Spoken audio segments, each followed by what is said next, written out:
Well, hey, hot mamas, welcome to Crazy Sexy Menopause. I'm Betty Vargas, and I create content for pre, peri, and postmenopausal women on how to live more vibrantly through better applications of my 3 keys: mindset, meals, and movement. And my guest today is Melissa Walford. Oh my goodness. Melissa and I met when she was a preteen, where she and my daughter ran on the same track team.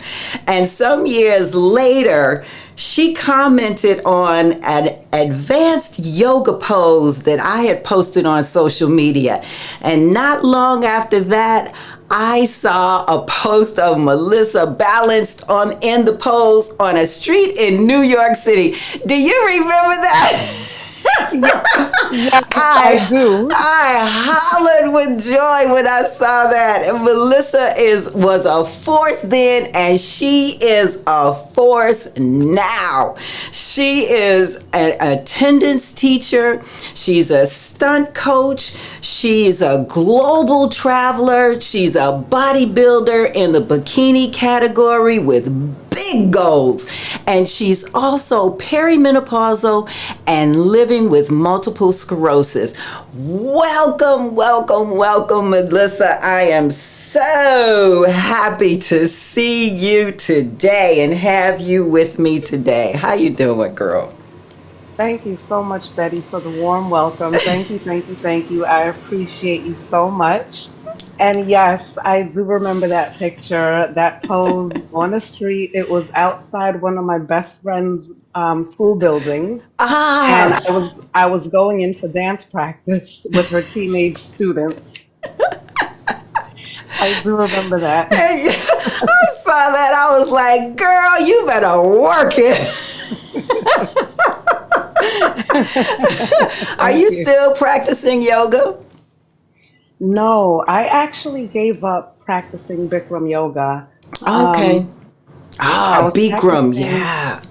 yes, that's hot yoga. Yeah. I've practiced Bikram, so Yes, I know the deal. Ooh, now I yes. can kind of understand why you had to give it up. But tell us why. Well, I was practicing for a few years and doing really well. And I loved it so much that I considered becoming a certified Bikram yoga instructor. Okay. Um, but the setback with that was the training is 10 weeks and it's Mm-hmm. only offered in the fall and the spring. Mm-hmm. And since I work for the Department of Education, I'm off during the summer. So their schedule just did not align with my summer schedule. Mm-hmm. Mm-hmm. So I said, that's fine, I'll just continue practicing. Mm-hmm. And I was diagnosed with multiple sclerosis in 2013, right in the midst Yeah. of practicing Bikram yoga. Mm. And I remember my neurologist telling me that heat might become an issue and that I may not be able to practice or tolerate the heat in Bikram. Mm-hmm. And I said, no, I'll be fine. I'm fine. And I would say by about 2015, 2 years later, I said, okay, I'm beginning to feel it. It's not as Yeah. tolerable and it was uncomfortable. So Yeah. sadly, I had to give it up. Yeah, I kind of thought that. I had a friend who suffered with MS years ago, and what I know is about multiple sclerosis is that it's an autoimmune disease where the immune system attacks the myelin sheath that surrounds the nerves in the brain and the spinal cord. And this damage interrupts the nerve signals from the brain to other parts of the body. So I know that there are 4 types of MS that affect nearly 1 million adults in the U.S., and it's more common among women, unfortunately. Hmm. Everything happens to us. But anyway, can you speak to the 4 types of MS and which one specifically affects you? To be completely honest, I'm Mm-hmm. not very familiar with the Okay. four types of MS. I was diagnosed with relapse remittant stage one. Okay. So there are four stages. Stage one is the least worrisome and the least aggressive of the four stages. And when I was diagnosed, my neurologist, in a comforting type of way, tried to say that, it's a tough blow to deal with, but the good thing is I'm in stage one. And even though it is a progressive disease, there's no telling whether or not it'll progress. And for the past 10 years, I've been living pretty normal, like I've lived all my life. So I feel great, Oh, that's you know? wonderful. That's a Yeah. blessing. I know that the relapse and remitting MS is the one that's the most common, and Hmm. it has what that relapsing and remitting means is that it you have flare ups, and then you have relapses and flare ups and relapses, and so the you of the symptoms of MS, and so there are periods where the symptoms may stabilize and they'll go away, but then the other two are the most debilitating of the two, which is Yes. the primary progressive, which continues to get progressively worse over time, and then there's a secondary progressive, which is Hmm. the that's actually the on the far end of it and the worst of the four. So Yes. yeah. Now let me just I was so excited about seeing you that I totally forgot we got people watching. So Hi, Pam G everybody. said, "Wow." I don't know if I can pull up everybody else. Hello, Marianne. Marianne is always here. I love Marianne, and Angelo is here, and Pam G so far. So we're gonna go back because I have a lot that I want to talk to you about, girl. Ask. Please feel free. So anyway, One uh thing I did huh. want to say, I'm sorry to cut you off. I No, just don't. don't want to forget. You had mentioned relapse and Mm-hmm. remittance and Mm-hmm. flare-ups and relapses and flare-ups and relapses and so forth like that.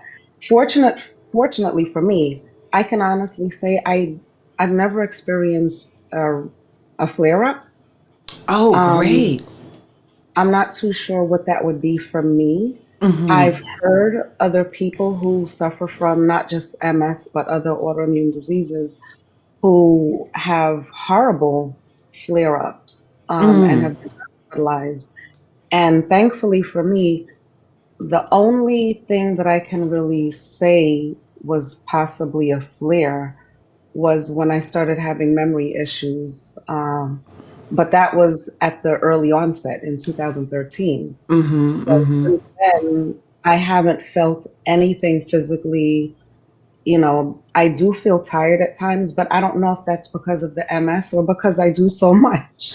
I got you, and we'll talk about that in a minute. But Marianne says hello, Melissa. So I wanted to get that in before we went on any further.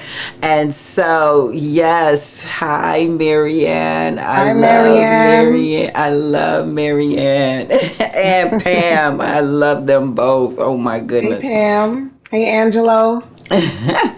So listen, and you just mentioned one of the flare-ups, and so that was my leading into my next question in terms of what are some of the signs and symptoms that you personally experienced that had you thinking like something is not right, and had you go to Okay. the doctor. I remember specifically what happened.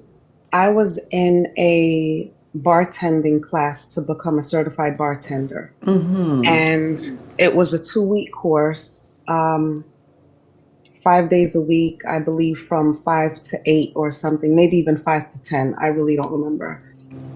And at the end of, no, it was the middle of the second week.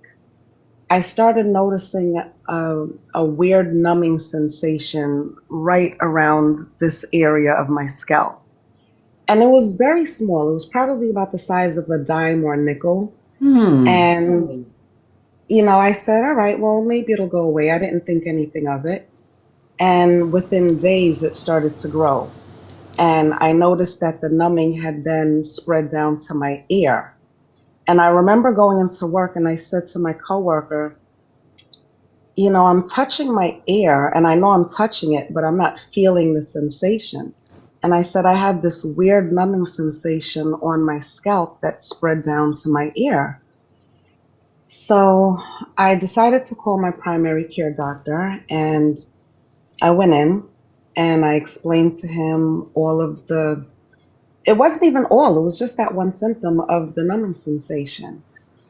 And I didn't get let's see, I got in to see him right after Memorial Day, and he ran tests. We did blood tests, he did a CAT scan, and also an MRI without the contrast, and nothing came back suspect. So then he said, okay, now we'll do an MRI with contrast. And that's when the lesions popped up. And what's a So contrast? the contrast it's like this liquid that they give me through IV, and it lights up anything on the MRI that's, I guess, out of the Abnormal. ordinary. Right. So anything abnormal, the liquid will, I guess, cause to light up on the MRI. So when they did the MRI with the contrast, that's when they saw that I had a few lesions on my brain and I had one active lesion on my cervical. And that active lesion is what caused the numbing. Now, Betty, it was less than a month. I noticed the numbing before Memorial Day, went to my doctor the day after Memorial Day, so it was a Tuesday. And by June 19th, Memorial Day is May 28th. By June 19th, 2013, that's when I was diagnosed with multiple sclerosis. Oh my God. Yeah, Oh yeah. my God. It was such a blow. I remember What was going through your mind when you heard that diagnosis? I was just at first I was like I was confused and I said that can't be. And I just walked out of the neurologist's office in disbelief. And then when I got to my car, I totally broke down. I bawled, I cried for maybe 20 minutes. And then I called my mom, and the neurologist is probably about a 15-minute drive from my parents' house. So I went straight to my parents' house. And my Yeah. mother opened the door, and I literally collapsed in my mom's arms and just started crying all over again. And then I went up to my childhood bed and I just laid in my bed for I don't know how long, but I was laying there crying and just total shock. And I do remember hearing my mother speaking to my dad on the phone. And I guess my dad asked her, how is she doing? And my mother's response, at least what I heard, was, she's broken. This broke her. And I was just like, wow. Wow. So, Oh my God. yeah, I'm so sorry. I'm so it's sorry. okay. Oh my gosh. And I'm how o- old I'm were you? okay. And how old were you at the time?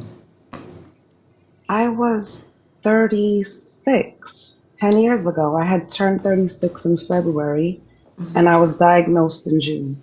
Okay. Okay. And so you were um, premenopause. So having MS can be debilitating in itself. Then adding menopause to the mix requires a whole other level of strength. Hmm. Oh my gosh. Let me see. Oh, Pam says a blow, but what a blessing. It was diagnosed so quickly after your initial visit. Yeah. Yes. Thank you. Thank you, Pam. Absolutely. And I'm the type of person, I'm very in tune with my body. And Yes. even since childhood, the minute I feel something's wrong or out of whack, I'll run to the doctor or I'll say something to my mom or, I don't just let it go. And Yeah. now with the diagnosis, I'm extra, extra careful with everything. So what are some of the things that you do? Um, well, definitely during COVID, I stayed in. I was home for 2.5 years from March of 2020. I didn't go back to work until September of 2022. So this past school year, I went back. So this was my first full school year back in the building. So, just during COVID and even now, I'm very careful. I eat healthy, I get my rest, I try to keep my stress levels low. Um, keep on top of my doctor's visits, my MRIs. And yeah, I just had my infusion. Was it this last week, Monday? I go for an infusion every 6 months for the MS. Oh, Um, okay. Okay. I was yeah, wondering. And so what does yeah. that So, entail? well, from start to finish, I get there at about 8:30 in the morning. I have to give urine to make sure I'm not pregnant, which I'm not. Oh And my. then once we get the results, they give me Pepsid for upset stomach, then Tylenol for any possible pain, and then Benadryl for allergic reaction. And then they start me on the Solumedrol. That's a steroid. Okay. And then by 10 o'clock, they start the medication for the MS, which is Ocrevus. And it finishes by 2, and they hold me for an hour just to watch me and make sure I'm okay. And then by about 3:30, I'm walking out. Oh my gosh. So this is an all day experience. Hmm. Wow. But it's only twice a year. And Okay. I will say this, when I was first diagnosed, I was on a twice a day anti-inflammatory medication called Tecfidera. I was on that from 2013 through, I want to say 2018. And then on one of my MRIs, they saw some sort of activity. I didn't feel any different. I didn't lose any balance or, everything was normal. Everything was pretty much the same way for me as it's always been. But they decided to switch the medication from Tecfidera to Ocrevus. So instead of a twice a day anti inflammatory by mouth, I go in every 6 months for the MS infusion. Oh So my goodness. Wow. it doesn't hurt. Oh, And the good thing that's is good. because of the Benadryl, I get great sleep. As soon as I feel the Benadryl going in, I am out like a light. Well, that's good. That's Yeah. there's a light at the end of the rainbow. A Mhm. rainbow. What is it? A pot of gold at the end of the rainbow for Yes. everything. So, Yes. I Yes. it's beautiful and encouraging that you are seeing the benefits and the joy in not only this journey but also your experience as well, because mindset is huge in terms of Hmm. how our quote unquote ailments affect us, and how we think about those ailments. And so Mm-hmm. I'm just you have always been so positive and always been so joy filled, and you always bring a Thank smile to you. my face when I see you on social media. Thank And then you. Thank you. because I know you like, oh God, here she is hitting me up in my DMs again. No, no, no, no. You But know I'm what? so proud of you. Thank you. I try to stay as positive as possible. And I tell people, I never say I have. I say I was diagnosed or I'm dealing with. I never say I have. Because to Yes, me, you don't own it. but honestly, my body, I feel better than I did in my 20s. And in college, I was a triathlete. I ran cross country, I played volleyball, and I was a cheerleader and dancer. So Mm. I'm now 46. I feel better now back than I did in the mid to late 90s and early 2000s. Wow, that's amazing. So, yeah, so I never claim it. I never claim it. It's a Yeah. diagnosis. That's it. Yeah, that's beautiful, because I feel that once people claim an illness, that's when it kind of takes over. It's Hmm. they know they're no longer in charge. They're like subject to the illness or the dis-ease, and then they Right. allow it to control their lives. And so I'm so glad that you have not claimed that malady. Thank you. Thank you. Yes, Thank you. yes. So let me see. Are any comments or questions that you have for Melissa about MS? Let's just put them in the chat and we'll see. But I want to ask you, which came first, the MS or the menopause? But you did share that you were premenopausal, so menopause was not in the picture. Right. And Angelo is saying he's on as me, but he's saying. Wait, okay, so Angelo says, that's right, never claim dis-ease. And Pam says, Melissa, you're such a calming, peaceful spirit, and I'm sure your Aw, positive mindset has everything to do with how well you have thrived through your diagnosis. thank you. Absolutely, Thank you absolutely. so much, Pam. Thank you. Thank you. And There so, was something I was gonna say. Oh, well, I'll say this now that I can't remember what I was gonna say. One of my struggles with MS is I have no short-term memory.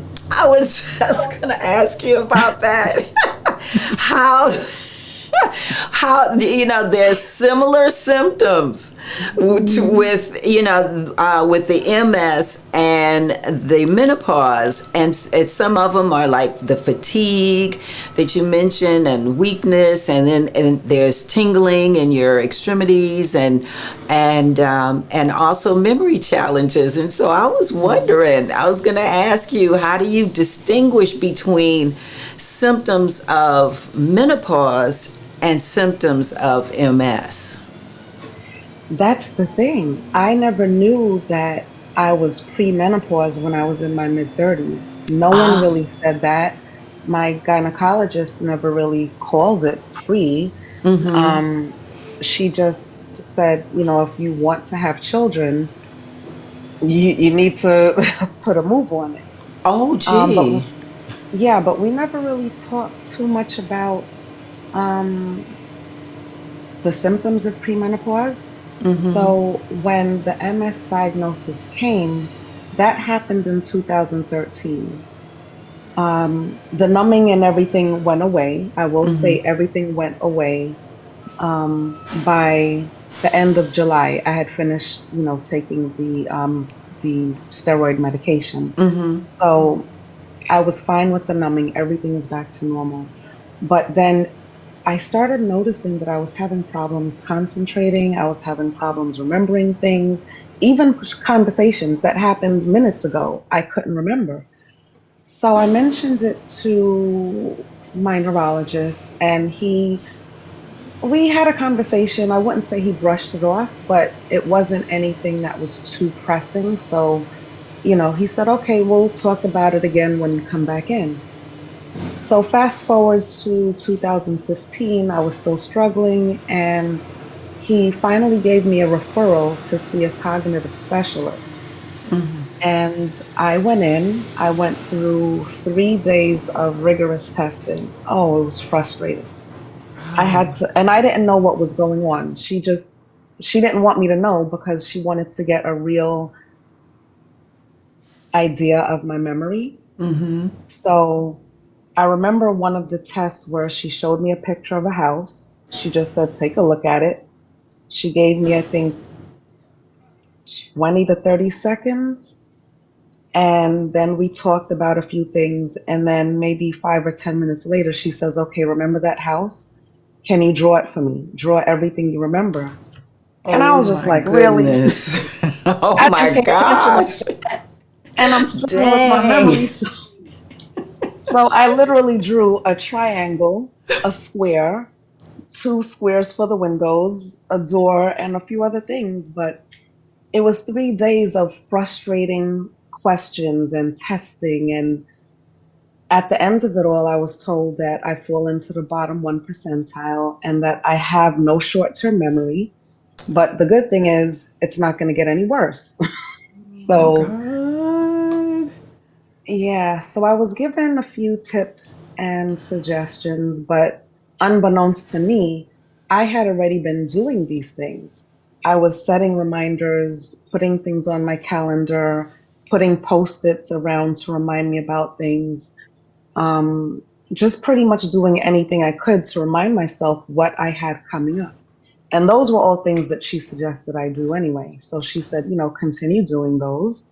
But she said it's not going to get any worse and it probably won't get any better. So since 2015, I haven't retested. Oh, okay. Well, that's good. I Yeah.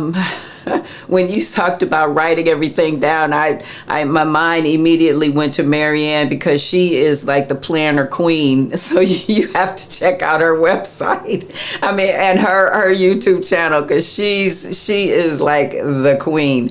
But one thing that is that affected me as well was the memory changes and the brain fog that accompanies Mhm. menopause, and Yeah. so it's to me it's like, what do you do? And like you said, you have to write everything down, put post-its everywhere, and make sure that whatever is important is somewhere close by, like in your Hmm. phone or wherever. And um, Marianne Yes, says, exactly. Exactly. yeah, Marianne says, yes, get it out of your head and down on paper, or else you'll walk into a room and wonder why you had to go there. LOL. It is Exactly. so true. It is so true. We all know that. So, We all know sometimes that feeling. sometimes I find myself saying out loud what it is so that I don't forget by the time I get to the next room because it happens. Yeah, I'll yeah, less than 30 seconds. I'm like, wait, why did I come in here? And then I yeah. have to walk back to the Marianne is spot that I laughing. was, Yeah, and me that kind of too. helps me to remember. Like if I go back to where I thought about it, that kind of helps me to remember what I was going back into the room for. Yes, or saying somebody's name over and over again in my mind, to Yes. remember what their name was, and something Hmm. special about them. And Yeah. yeah, it's crazy how these things work and how the symptoms mimic each other. So it's like, how in the world do you distinguish between the two? And now Marianne says, sometimes I text myself even if I don't have a paper or a pen handy, and Pam is laughing at that. But Pam said I've done something. that. Yeah, Pam said, wow, you choose to laugh about your struggle with the short term memory. That happens to me all the time. And yes, Mm-hmm. it really and truly does. And, it's something. So, what's wonderful about this is that we can all relate. We all completely relate with what it is Mm-hmm. that you're going through with regard to the memory challenges, Mm-hmm. and we're all in agreement on what to do when we have Mm-hmm. those mental lapses. And and the beauty of it is that it's not going to get any worse, Right. and that is something to cling on to. Now, something I Mm-hmm. wanted to mention to you about is when I mentioned premenopause is because I was thinking about this in my head, and I was like, oh, I have to remember to say this. I have to remember to say this. Mm-hmm. But Mm-hmm. premenopause is basically when your menstrual cycles are regular, everything is fine, you're not thinking about anything else, you're living free, fancy free, loving life and living fancy free. And so there's no challenges within that particular period of time. Now, perimenopause is then when you start experiencing those symptoms like the night sweats, the mood swings, the memory challenges, the fatigue, and all of the other symptoms that are associated with menopause. And so that's the perimenopausal stage, and that typically will happen within the 40s. And now that we're discussing it, I'm wondering if your MS brought on the onset of menopause. I don't know that to be true. I don't know anything about it, but it's something to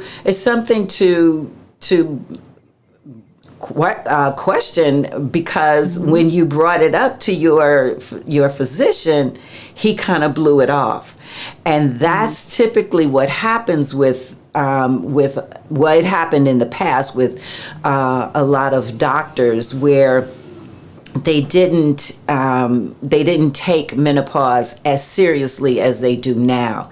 And Mm-hmm. so when now that you're in perimenopause, I guess it really doesn't matter. But what you want to do is to start documenting, and I think you mentioned this to me before, documenting everything so that you know exactly when you started started perimenopause, all of the symptoms that you're experiencing, and definitely when your menstrual cycle begins to fluctuate. And so those are some of the signs that you want to look Mm-hmm. for, in addition to all of the other signs and symptoms, because honey, there's over 40 of them. Oh, At geez. least 40 symptoms Oh, boy. of menopause. Yeah, of menopause. And so it's for you, it's really important, because there seems to be a little overlap with Mm-hmm. regard to the menopause and the MS. And so you mentioned this a little earlier, but I know that there are certain foods that exacerbate the symptoms of menopause, but are there some that do the same for multiple sclerosis? It's funny you ask because I got a story for you. Okay, So, we're all here for it. when I was diagnosed in 2013, my doctor or neurologist referred me to an MS neurologist. And I remember not knowing much about the disease, but I had a very strong support system, my family. Um, the Bikram yoga family, my goodness, the instructors, the owner came to my house and Oh, beautiful. they brought me food. I mean, they were so supportive, so supportive. And they brought a book. I still have it. It's called The MS Diet. And I remember bringing it with me to my first appointment to see this new MS neurologist. And I remember writing down a bunch of questions, and I had everything with me when she called me into her office. And I put the book down on her desk, and she immediately looked at it and she said, "Oh, don't waste your time. What you eat has nothing to do with it." Oh, oh my gosh.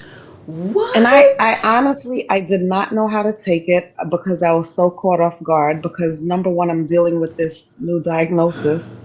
I'm walking into a new doctor's office and I have so many questions. And the first thing you say before we even talk about anything is, "Don't waste your time." And I was just like, so I had my list of questions. And as she's talking to me, I start asking questions and she cuts me off and she says, "Oh, we'll get to it on your next appointment." What? I said, "You know what?" Marianne and I are like, what? Yeah, yeah, Holy, Pam said, geez, yeah. Louise, this is absolutely, when this is a time where you just be like, you just say, okay, you know what? Thank you very much for your time. See ya. I'm out. Bye. And I Holy did, but smoke. not right away. I wasn't sure how to go about finding a neurologist, so I said, "You know what? I'm gonna stick with her and I'm gonna deal with it." Because she was able to get me into a patient assistance program, which paid for the medication. So during Okay. that time that she was doing the application, I said, "Okay, I'll wait." And then once everything was finalized, I left. So I probably stood with her for maybe 2 or 3 months. And then within that time, I started doing my own research and looking up the best or the top neurologists for multiple sclerosis. And that's how I ended up where I am now, which is at NYU. Okay. Um, so yeah, it was a rough beginning. Well, And she wasn't the only doctor who brushed me off. what? Yeah, Wow. Well, yeah. she was a means to an end. So Yes. everybody's in your life for a reason, a season, or a And a lifetime. season. And Exactly. so she did what she was, what she was meant to do, She and got me the patient to assistance. get you where you needed to be. So let's bless Yes. her. Yes. Wow. Oh Yeah. my goodness. So did you ever find out whether or not diet is an important part of your regimen? For me, I'm a pretty clean eater. I don't eat sugar. I don't put sugar in anything. Um, I'm not a big fast food eater. I mean, not anymore. In my 20s in college, yeah. But now I'm extremely mindful of what I eat and how it's cooked. But in terms of Beautiful. certain certain foods, I'm not sure. I'm very picky, so I don't like to try a lot of different things. So far what I eat has been working. I eat meat, I eat fish, fruits, veggies, rice, potato. I eat everything. So, Okay. and I haven't noticed that after eating any one specific thing that my body feels different. Okay. So I can't say, but I do have a friend who has lupus and she cannot consume alcohol and Yeah. meats and certain things. Yeah, I think I know who you're talking about, and yeah, I know it's a specific lupus diet that you really have to get rid of a lot. Hmm. Marianne says, gotta trust your gut instinct. Just because they have the paper to say they are an quote unquote expert, get second and third opinions. Yeah. Absolutely. Yes, I agree Absolutely. 100%. Yep. Yep. So, So, oh, wait. Pam is saying, it's unfortunate that many in the quote unquote supposed healthcare system don't refer to our kitchen as our medicine cabinet. Yes, we got to do our own research. Yep. Absolutely, absolutely. We are Hmm. the scientists in our laboratories, and our laboratories are our kitchens. Yes. Absolutely, Yes, I absolutely. agree. Hmm. And So, it's amazing because COVID actually pushed me towards cooking. well, I'm I pretty sure was, a lot of people. yeah, like I wasn't someone who enjoyed cooking. I didn't grow up knowing how to cook, but it's something I do, and people say they like my cooking, so okay. Well, But I've seen you post some really scrumptious looking meals, and I'm vegan. thank you, thank you. Thank Marianne you. says you are what you eat, right? Exactly. Yes. It is true. Yes. It is absolutely true. Well, now, you know, because there's so much convergence in your diet and your exercise with the menopause and MS and the bodybuilding. How do you balance your diet between the three? Oh boy, it's been a learning experience. I'll be honest, through this whole bodybuilding experience, it has taught me that I'm kind of my own guinea pig. So Ah, I'm learning as I go, right? So in terms of my nutrition and just staying on top of a balanced diet, I try to eat a certain amount of calories only because I'm off season bulking in okay. prep for, not in prep, but planning for a show next year. So, I just try to stick to mostly healthy carbs, simple carbs. Okay. Sweet potato, I'm sorry, complex carbs like sweet Okay. potatoes, brown rice, things like that. Definitely my veggies, my fish, my meats, and of course my breakfast. My breakfast can hold me over because it's so much. It could literally hold me over for maybe 5 hours. Wow. What do you eat for breakfast? 2 cups of dried oatmeal blended with a scoop of peanut butter powder. Um, I put a scoop of organic protein powder and a bunch of water. And because Okay. I add so much water, I blend everything up. I don't like Okay. anything thick. I don't like oatmeal, porridge. I don't like bread pudding, nothing it has to be completely smooth and thin. So every morning I'm blending my oatmeal and I'm pouring so much water in Oh, just to liquefy it because if I try to drink it down, it won't. It won't go oh. down. So Kind I'll of have like that for fiber. breakfast. Right. I'll have that for breakfast with a couple of egg whites and some turkey sausages. Okay, okay. So you eat a lot of protein to build Yeah. the muscle building. And Yes. we're going to go back and forth, but speaking of bodybuilding. Let's get into Hmm. that a little Hmm. bit. So, Yes. Let's get yeah, into it. yeah, yeah. Let's get into that because now bodybuilding has changed since I was interested in competing. And when I was looking it up, I was like, "Oh, this is different. This is different." And so now there's the bikini, the wellness, the figure, the fitness, the physique, and then the bodybuilding division. So, what's the difference between all of those? Oh boy. Okay. Well, since this was my very first competition last November, I decided to enter into the bikini category, which is the Okay. smallest of all of them. So for the bikini category, you don't need to have too much. Matter of fact, they don't want you to have muscle tone. I was too muscular for my show. Oh, wow. And I didn't know. I was just getting on Mhm. stage hoping to place. I said, I'm just going to Oh, go up there and hope for the best. that's why you So, said y'all should compete. yes, just get up there and do it. You will do great. Trust me, you will do amazing. Now I might think about it. Yeah, yeah.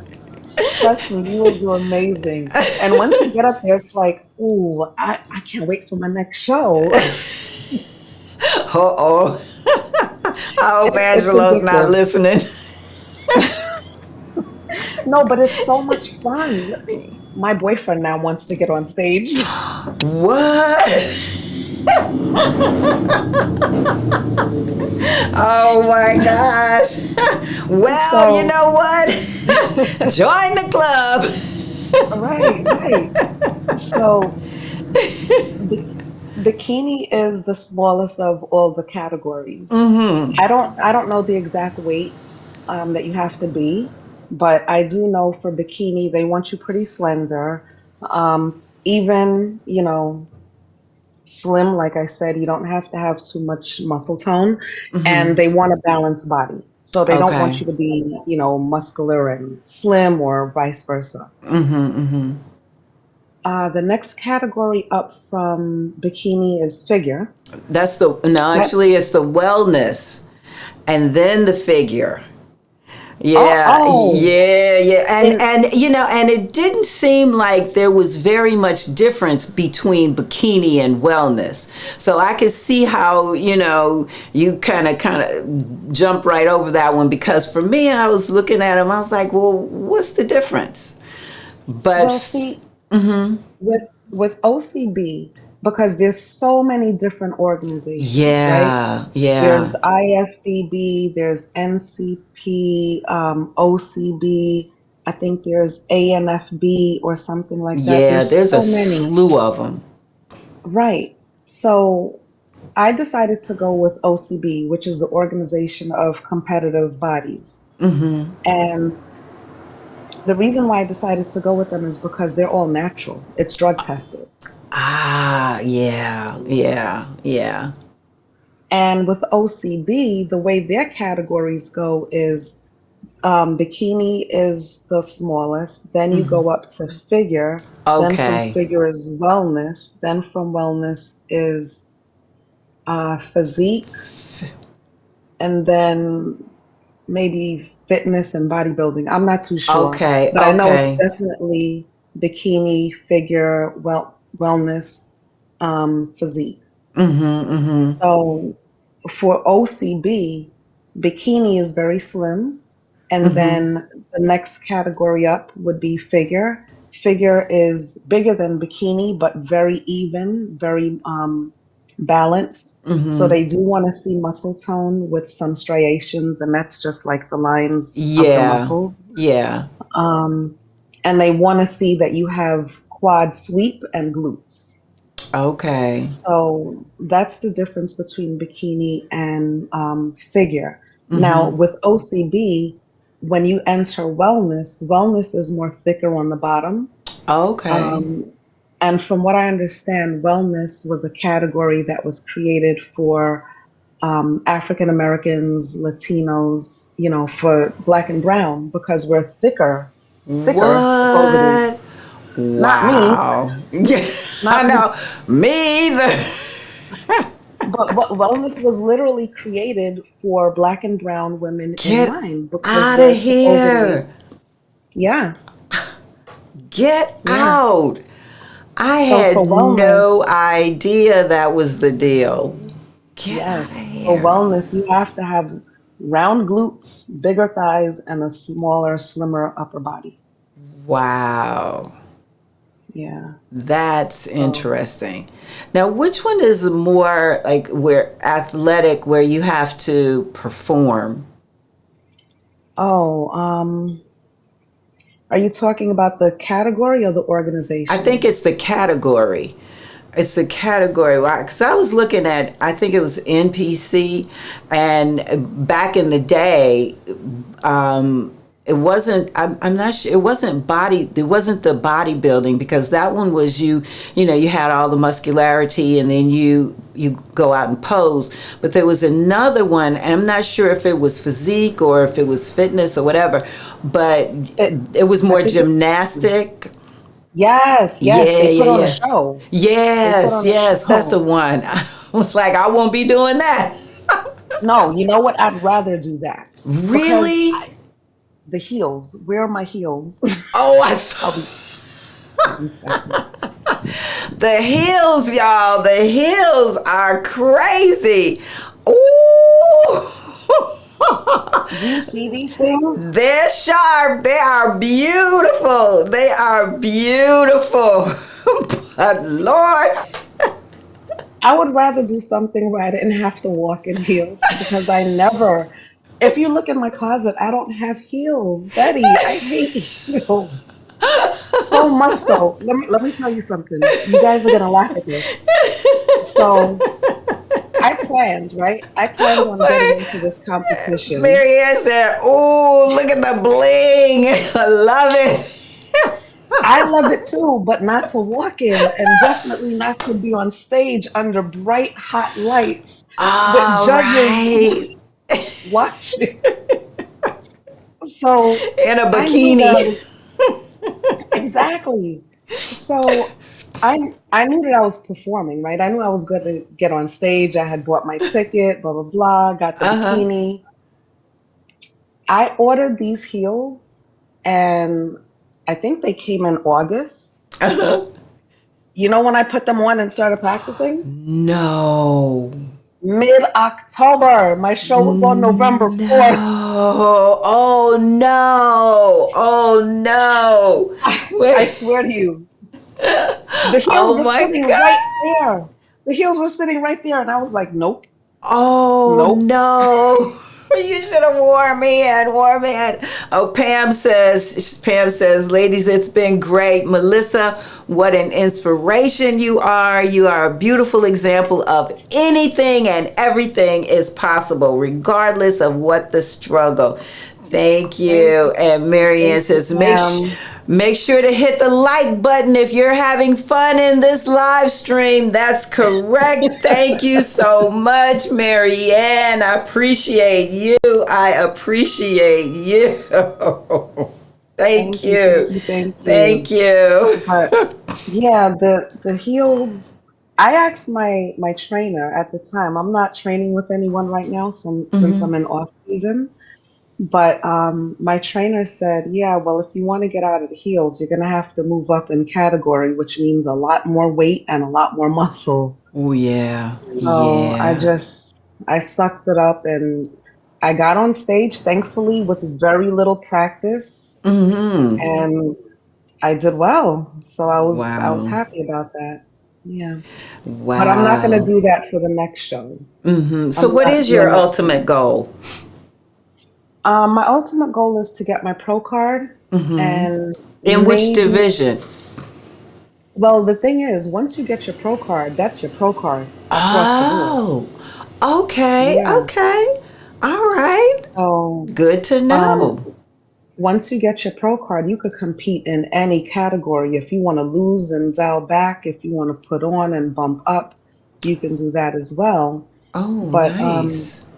my plan is to get on stage at the end of next year, hopefully win my next two shows, get my pro card, and then I might get on stage with the pros, but it has to be an all natural organization because I don't want to get on stage with people who are using enhancements, Right, especially dealing with what I'm dealing with. Like, right. I want to be on a natural stage. So Yeah, if yeah, there's one out there for the pros, I'll think about it. yeah.